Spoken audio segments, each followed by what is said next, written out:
Abundance ಎಲ್ಲ ಅತಿಯಾಗಿದೆ, ಅಸಹ್ಯ ಹುಟ್ಟಿಸುತ್ತೆ. ಅಪ್ಪನಿಗೆ ವೃತ್ತಿಲಿ ಹೆಸರು ಮಾಡೋ ಹುಚ್ಚು. ಎಷ್ಟು ಅಂದ್ರೆ ನ್ಯಾಯಾಲಯದ ಮುಂದೆ ಬರೋ ಎಲ್ಲಾ ತಗಾದೆಗಳಲ್ಲೂ ಇವ್ರು ಇರಬೇಕು. ಬೇಗ ಹೆಸರು ಮಾಡಬೇಕು, ಹೆಚ್ಚು ಹೆಸರಾಗಬೇಕು. ಅಲ್ಲಿಗೇನು ಉಳ್ಕೊಳ್ಳೋದು ಅಸಾಧ್ಯ. ಆ ಸ್ತರದ ಅಪರಾಧಿನ ಬುದ್ಧಿವಂತಿಕೆಯಿಂದ ಉಳಿಸ್ತಾರೆ ಅಂತಿರ್ತಾರೆ.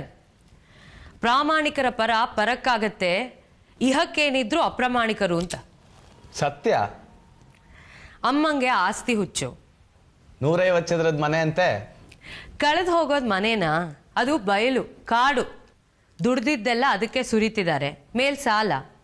ಇನ್ನು 10 ವರ್ಷ ದುಡಿಯೋದು ಅದಕ್ಕೆ ಹೋಗುತ್ತೆ. ಗಾಣದ ಎತ್ತಿನ ಹಾಗೆ ದಿನಕ್ಕೆ 14 ಗಂಟೆ ದುಡಿದು ಆರೋಗ್ಯ ಕೆಡತ್ತೆ. ಸುಖ ಇರಲ್ಲ, ಮೈ ತುಂಬಾ ರೋಗ, ಮನಸ್ಸಿನ ತುಂಬಾ ವಿಷ. ಇನ್ನು 20 ವರ್ಷದ ನಂತರದ ದೃಶ್ಯ ಭಯ ಹುಟ್ಟಿಸುತ್ತೆ. ಬಣಗುಟ್ಟೋ ಮನೆಯಲ್ಲಿ ಅಮ್ಮ, ಕೆದರಿದ ತಲೆ, ಅಂಟದ ಬಣ್ಣ, ಆಕಾರ ಕೆಟ್ಟು ನೇತಾಡೋ ದಿರ್ಸು, ಕಟ್ಸಿದ ಹಲ್ ಕಿಸಿ, ಆವಿ ಸುಳಿದ ಹಾಗೆ. ಏನು ಬಂದೆ? ಇಲ್ಲಿ ಕೇಳೋ. ಸಾರಿ, ಕೇಳಿ. ಪರವಾಗಿಲ್ಲ. ಏಕವಚನದ ಸ್ವಾತಂತ್ರ್ಯ ಇದೆಯಾ? ನಿನಗೆ ಯಾಕೆ ಬೇಕಿದು? ಚಟ.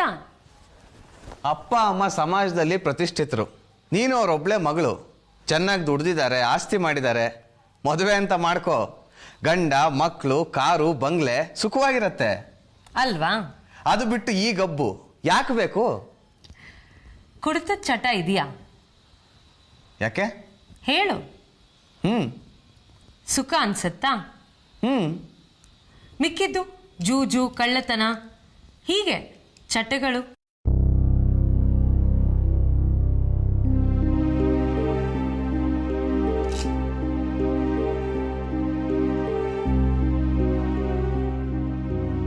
ಬಂದ ಕಾರಣ ಗೊತ್ತಿದೆ ನಿನಗೆ. ಹುಡುಗಿಗೆ ಸಮಸ್ಯೆ, ಆದರೆ ಬಾಯ್ ಬಿಡಲಾರದ ಅಹಂಕಾರ. ಅನ್ಯಾಯಕ್ಕೆ ಕಾರಣ ನಿಮ್ಮ ಸಂಸ್ಥೆ. ಅವನ ಅಹಂಕಾರದ ಕುರುಹು ಇದು. ಇದೆಲ್ಲದರೊಟ್ಟಿಗೆ ನನ್ನದೊಂದು ಸಣ್ಣ ಅಹಂಕಾರ. ಅವನನ್ನ ಹುಡುಕಿಸಿ ಇದಕ್ಕೆ ಮದುವೆ ಮಾಡಬೇಕು. ಎಲ್ಲರಿಗೂ ಒಂದೊಂದು ಚಟ, ಅವರವರ ಅಹಂಕಾರದ ಕುರುಹು. ನನಗಿದು ಏನು? ಮದುವೆ ಉತ್ತರನಾ? ಗೊತ್ತಿಲ್ಲ. ಇವತ್ತು ಮದುವೆ ಮಾಡ್ಕೋತಾನೆ, ನಾಳೆ ಬಿಟ್ರೆ? ಹಾಗಂತ ಪ್ರಪಂಚದಲ್ಲಿ ಮದುವೆಗಳೇ ಆಗಲ್ವಾ? ಈ ತರದ ಮದುವೆಗಳೇ ಮುರಿಬೇಕು ಅಂತ ಎಲ್ಲಿದೆ? ಬೇರೆ ತರದ ಮದುವೆಗಳು ಮುರಿಬೋದು. ವಯಸ್ಸಿನವನಾಗಿದ್ರೆ ಸರಿ, ವಯಸ್ಸು ಕಳೆದವನಾಗಿದ್ರೆ? ವಯಸ್ಸಾದವ್ರಿಗೆ ಮದುವೆಗಳೇ ಆಗಿಲ್ವಾ?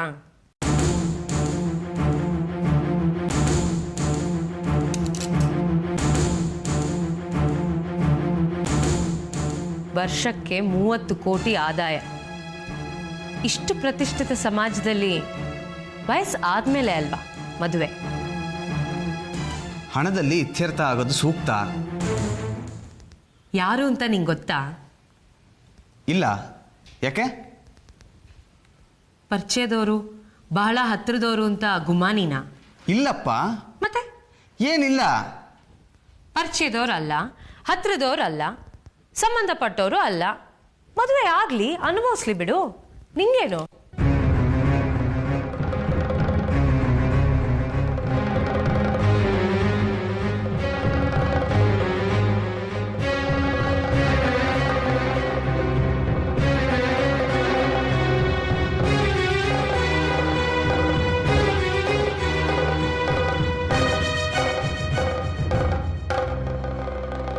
ಹುಡುಗಿ ನಾನು ಹೇಳಿದಾಗೆ ಕೇಳುತ್ತೆ. ಹಣಕ್ಕೆ ಅಂತ ಇತ್ಯರ್ಥ ಮಾಡಿ ಸಮಸ್ಯೆಗೆ ಉತ್ತರ ಹುಡ್ಕೋದಾದ್ರೆ ನಿನ್ನ ಸಹಕಾರ ಇದೆಯಾ? ಸೀರಿಯಸ್ ಹೇಳು. ನೋಡು, ನನ್ನ ಅನುಭವದಲ್ಲಿ ಈ ಥರ ಸಮಸ್ಯೆಗೆ ಮದುವೆ ಉತ್ತರ ಅಲ್ಲ. ಹಠಕ್ಕೆ ಬಿದ್ದು ಮಾಡಿಸಿದ್ರು ಮುಂದೆ ಮುರಿಯತ್ತೆ. ಆವತ್ತು ಇತ್ಯರ್ಥ ಆಗೋದು ಇಂತಿಷ್ಟು ಅನ್ನೋ ಹಣಕ್ಕೆ. ಅದು ಇವತ್ತೇ ಆದರೆ ಸಂಬಂಧಪಟ್ಟವ್ರಿಗೆಲ್ಲ ಸುಖ ಅಲ್ವಾ? ಏನು? Sound sensible. ಮಾತಾಡಿ ನೋಡು.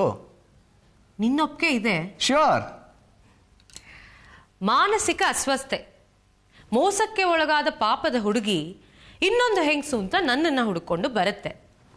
ನೀನು ಅತಿ ಸಂಯಮದಿಂದ ಅವಳ ಅಹವಾಲನ್ನು ಕೇಳಿ ನೋವನ್ನು ಅರ್ಥ ಮಾಡಿಕೊಂಡು ಸಾಂತ್ವನ ಆಸರೆ ನೀಡಿ ಅತೀ ಭಾವೋದ್ವೇಗಕ್ಕೆ ಒಳಗಾಗದೆ ಸಮಸ್ಯೆಗೆ ಸೂಕ್ತ ಪರಿಹಾರ ಅಂತ ಒಂದಿಷ್ಟು ಹಣ ಕೊಡಿಸಿ ನನ್ನ ಸಂಪೂರ್ಣ ಸಹಕಾರ ಇದೆ. ಯಾರನ್ನೋ ಉಳಿಸ್ಬೇಕು, ಅದಕ್ಕೆ ನನ್ನ ಸಹಕಾರ ಬೇಕು. ಸಹಕರಿಸಿದ್ರೆ ಅದಕ್ಕೊಂದು ಬೆಲೆ ಕಟ್ಟಿದ್ರೆ ಅದು ಸಿಗ್ಬೋದಾ? ಹೊಲಸು ಮುಚ್ಚಾಕೋಕೆ ನಿಂತವನೊಟ್ಟಿಗೆ ಸಹಕರಿಸಿ ಅದಕ್ಕೆ ಒಂದು ಬೆಲೆ ತಗೊಂಡ್ರೆ ನನ್ನನ್ನ ಏನಂತ ಕರೀತಾರೆ? ಆ ಪಟ್ಟ ಬೇಕಾ ನನಗೆ?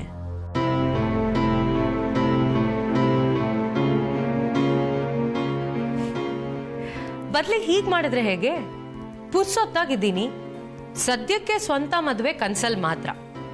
ಅಪ್ಪ ಹಿಡಿ ದುಡ್ಡನ್ನ ಪುರ್ಸೊತ್ತಿಲ್ದೆ ಬಾಚ್ತಾ ಇದ್ದಾರೆ. ಎಷ್ಟು ಖರ್ಚು ಮಾಡಿದ್ರು ಕೇಳೋರಿಲ್ಲ. ಆ ಹಣದ ಬಲದಲ್ಲಿ ನನ್ನ ಸಮಯ ಕಳೆದು ಈ ಹುಡುಗಿಗೆ ನ್ಯಾಯ ಕೊಡಿಸ್ಲಾ? ಕಾರಣಕರ್ತನ ನರಳಿಸ್ಲಾ?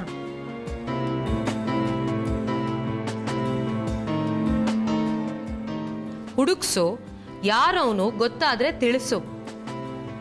ಅಪ್ಪ ಅಂದಿದ್ದಾರೆ, ಸಂಸ್ಥೆ ಮುಂದೆ ಶಾಮ್ಯಾನ ಹಾಕ್ಸು, ಖರ್ಚು ಕೊಡ್ತೀನಿ ಅಂತ. ಹಾಕಿಸ್ತೀನಿ, ವಾರ 10 ದಿನದಲ್ಲಿ. ಸಮಾಜ ಸೇವೆ ಅಂತಲ್ಲ, ಹೊತ್ತು ಹೋಗ್ಬೇಕಲ್ಲ. ಕಾಯ್ತಿರ್ತಾಳೆ. ಸಮಯ ಕಮ್ಮಿ ಇದೆ. ಮಗು ನೋಡು, ಅದು ಪಾಪದ್ದು. ಕ್ಷಣದಿಂದ ಕ್ಷಣಕ್ಕೆ ಬೆಳೆಯತ್ತೆ. ಲವ್ ಎಟ್ ಫಸ್ಟ್ ಸೈಟ್ ಅಂತಾರೆ. ಅದೇನೋ ನಿನ್ನ ಮುಖ ನೋಡಿದ ಕೂಡಲೇ ದ್ವೇಷ ಹುಟ್ಟಿತು. Maybe hate at first site.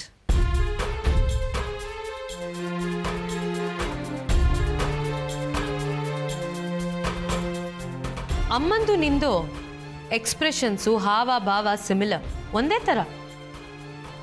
ಅಮ್ಮನ್ನ ದ್ವೇಷಿಸೋ ಹಾಗಿಲ್ಲ, ದ್ವೇಷಿಸಿದ್ರೂ ನರಳಿಸೋ ಹಾಗಿಲ್ಲ ಅಲ್ವಾ?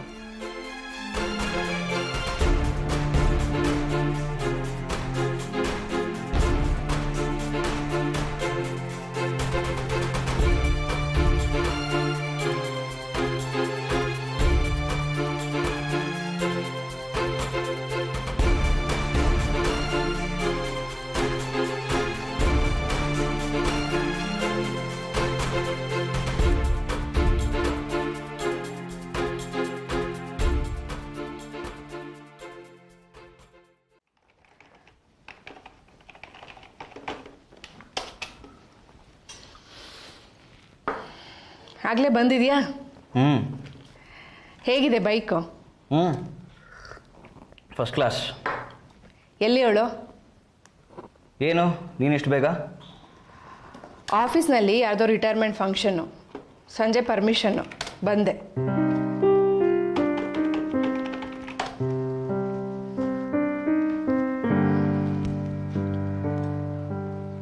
ಶುರುವಾಗಿದೆಯಾ ನಿಮ್ಮ ಕಾಲೇಜಲ್ಲಿ ಕ್ಯಾಂಪಸ್ ಇಂಟರ್ವ್ಯೂ? ಯಾಕೆ? ಕೇಳಿದೆ. ಇಲ್ಲ ಅಂತಿದ್ರಪ್ಪ, ಈ ವರ್ಷ ಇರಲ್ಲ, ರಿಸಿಷನ್ನು, ಆಪರ್ಚುನಿಟೀಸು ಇಲ್ಲ ಅಂತ. ಹೌದಾ? ಮೇ ಬಿ, ಗೊತ್ತಿಲ್ಲ. ಮತ್ತೆ ಏನು? ಕೆಲಸ ಸಿಗೋದು ಕಷ್ಟ ಆದರೆ? ಸುಲಭಕ್ಕೆ ಸಿಕ್ಕಿದ್ರು ಹೋಗೋ ಮನ್ಸು ಯಾರಿಗಿದೆಯಮ್ಮ? ಓದ್ನಲ್ಲಿ ಇಷ್ಟು ಚುರುಕಿದ್ದೀನಿ, ಮುಂದಕ್ಕೆ ಓದ್ತೀನಿ. ಮೊದಲು ಒಂದು 4 ಡಿಗ್ರಿ, ಆಮೇಲೆ ಕೆಲಸ. ಇನ್ನವೇ ಕೆಲಸ ತಕ್ಷಣಕ್ಕೆ ಸಿಕ್ಕದೆ ಇರೋದು ಕೆರಿಯರ್ ದೃಷ್ಟಿಯಿಂದ ಒಳ್ಳೆಯದು. ಏನಂತ್ಯ? ಕೈಯಲ್ಲಿ ಕಾಸಿದ್ರೆ ವಿದ್ಯೆ ತಲೆಗೆ ಹತ್ತಲ್ಲ.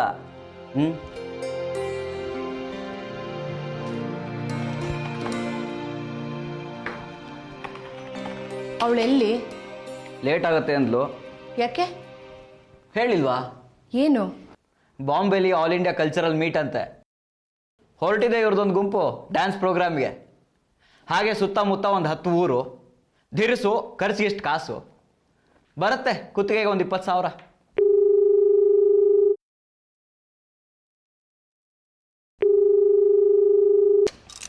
ಹಲೋ, ಅಮ್ಮ ನಾನು ಹೇಳೋದು ಬೇಡವೇನೆ ಒಂದು ಮಾತು. ದುತ್ತಂತ ಬೆಳಗ್ಗೆ ನಿಂತು ಇಷ್ಟು ಬೇಕು ಅಂದರೆ ಹೊಂದಿಸ್ಕೊಳ್ಳೋದು ಬೇಡವಾ? ಎಷ್ಟೊತ್ತಾಗತ್ತೆ? ಇನ್ನೊಂದು ಅರ್ಧ ಗಂಟೆ ಅಷ್ಟೇ.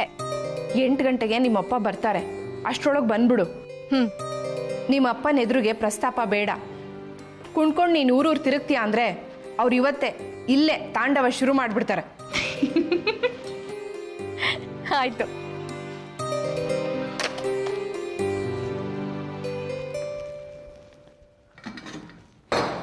ನಂಜುಂಡ, ಪ್ರಾಕ್ಟೀಸ್ ಎಲ್ಲಿ ಗೊತ್ತೇನೋ?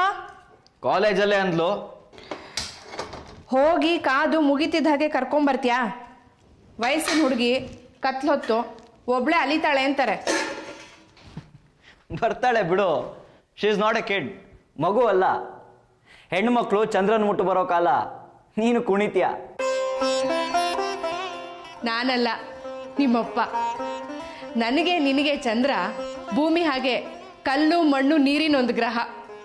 ಅದೇ ನಿಮ್ಮಪ್ಪನಿಗೆ ನವಗ್ರಹಗಳಲ್ಲೊಂದು ಪೂಜಾರ್ಹ ದೇವರು. ಕಾಲೇಜ್ ದೂರ ಅನ್ನೋದಾದ್ರೆ ರಸ್ತೆ ಮೂಲೆಗೆ ಹೋಗಿ ನಿಂತ್ಕೋ. ಬರೋದು ಅವಳ ಪಾಡಕ್ಕೆ ಬರ್ತಾಳೆ. ಮನೆ ಒಳಗೆ ಜೊತೆಯಾಗಿ ಬನ್ನಿ.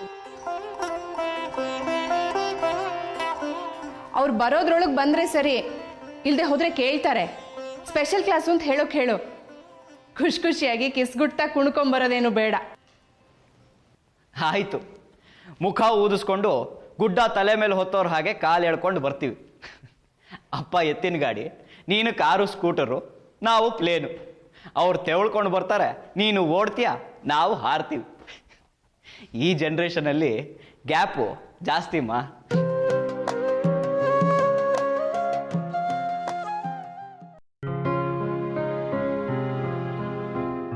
ಹೇಳಿದೆ ಮೇಡಮ್ಗೆ, ಅಮ್ಮ ವಯಸ್ಸಾಗಿದೆ, ಮೊದಲಿನ ಥರ ಇಲ್ಲ, ಮಾತಿಗೂ ಕೋಪ ಬರುತ್ತೆ.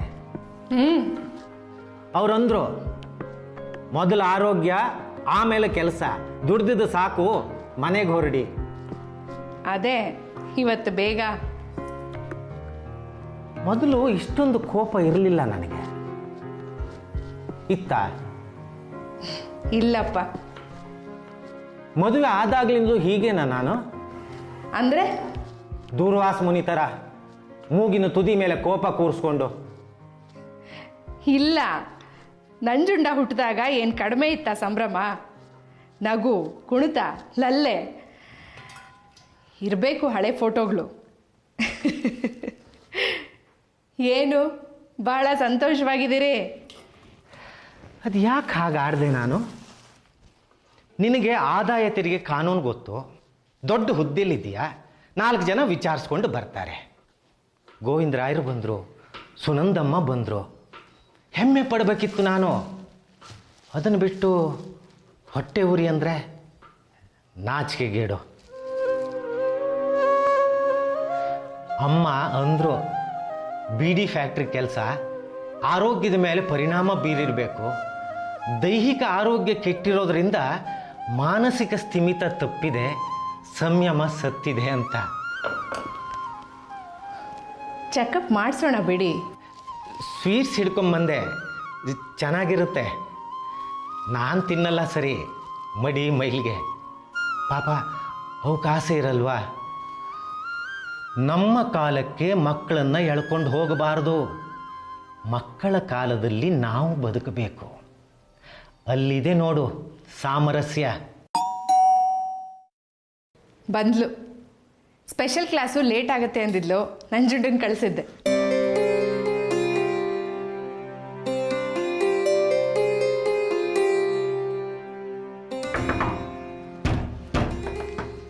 ಹಾಯ್. ಎಲ್ಲೇ ನಂಜುಂಡ? ನನಗೇನ್ ಗೊತ್ತು? ಕಾರಲ್ಲಿ ಡ್ರಾಪ್ ಮಾಡ್ತೀನಿ ಅಂದ್ರು, ಮನೆ ಮುಂದೆ ಬಿಟ್ರು, ಹೋದ್ರು. ಲೇಟ್ ಆಗಿತ್ತು, ಕಟ್ಟಿದ ಗೆಜ್ಜೆನೂ ಬಿಚ್ಚಲಿಲ್ಲ, ಕಾರ್ ಹತ್ತದೆ ಓಡ್ ಬಂದೆ. ಇಡ್ತೀನಿ 4 ಹೆಜ್ಜೆ, ಕೇಳಿಸ್ಕೊ. ಕಿವಿಗಿಂಪು, ಮನಸ್ಸಿಗೆ ಸಂತೋಷ.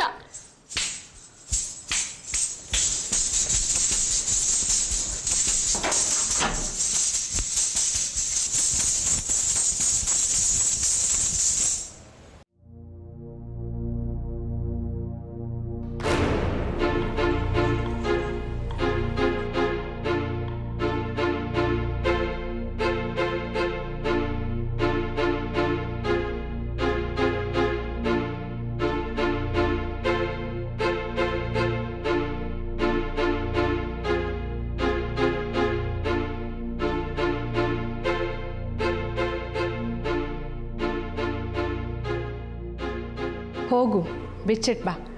ನಂಜುಂಡಂಗೆ ಒಂದು ಫೋನ್ ಮಾಡು. ಹೊತ್ತಾಯ್ತು, ಊಟಕ್ಕೆ ಹೇಳಿ. ಸ್ಪೆಷಲ್ ಕ್ಲಾಸು ಕೇಳಿಸ್ತು. ಎಷ್ಟು ದಿವಸದಿಂದ ಈ ಕುಣಿತ? ಕಾಲೇಜ್ನಲ್ಲಿ ಹೇಳ್ಕೊಡ್ತಾರೆ, ಸೇರ್ಕೋತೀನಿ ಅಂದ್ಲು. ಒಂದು 4 ದಿನ ಕುಣಿತಾಳೆ, ಆಮೇಲೆ ಸುಮ್ಮನಾಗ್ಬಿಡ್ತಾಳೆ. ನೀನು ಹೋಗೆ. ಹೇಳ್ಬಹುದಿತ್ತಲ್ವಾ ನನಗೊಂದು ಮಾತು. ತಪ್ಪು ಅಂತ ಗೊತ್ತಿದೆ ಮನಸ್ಸಿಗೆ, ಅದಕ್ಕೆ ಹೇಳಲಿಲ್ಲ. ಸರಿ ಅನ್ನೋ ಹಾಗಿದ್ರೆ ಮುಚ್ಚಿ ಹಾಕಿಡ್ಬೇಕು, ಹೇಳಬೇಕು. ಕಾಲೇಜಲ್ಲಿ ಹೇಳ್ಕೊಡ್ತಾರೆ, ಆಸೆ ಸೇರ್ದೆ. ಇನ್ನೂ ಏನೇನೋ ಆಸೆಗಳು ಹುಟ್ಟುತ್ತವೆ.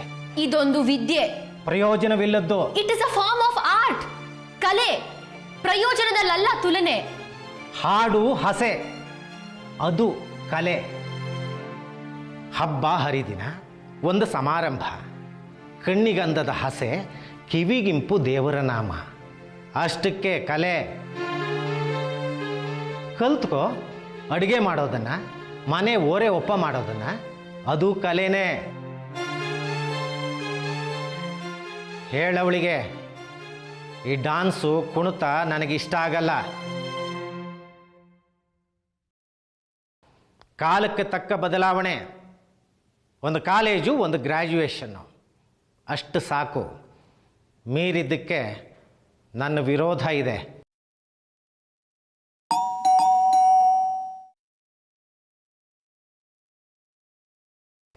ಹೋಗು ಒಳಗೆ, ಬೆಚ್ಚಿಟ್ಟು ಊಟಕ್ಕೆ ಬಾ.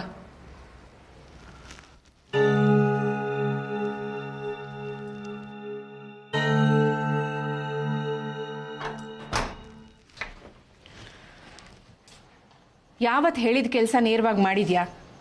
ನೀನು ಅಲ್ಲಿ ನಿಂತೆ, ಅವಳು ಇಲ್ಲಿ ಬಂದ್ಲು. ಬಾಗ್ಲು ಹಾಕೊಂಡು ಬಾ.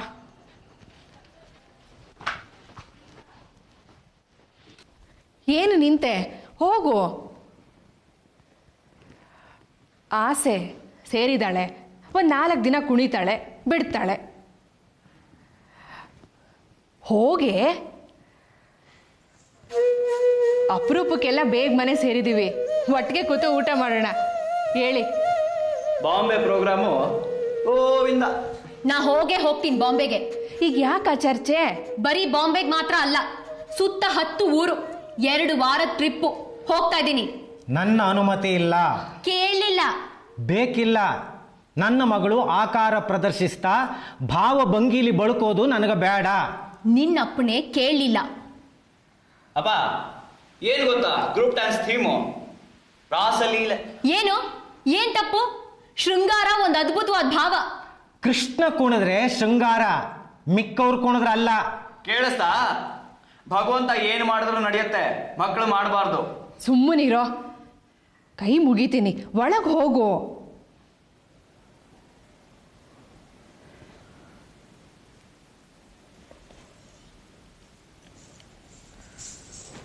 ಆ ದರಿದ್ರನ ಬಿಚ್ಚಿ ನಡಿ.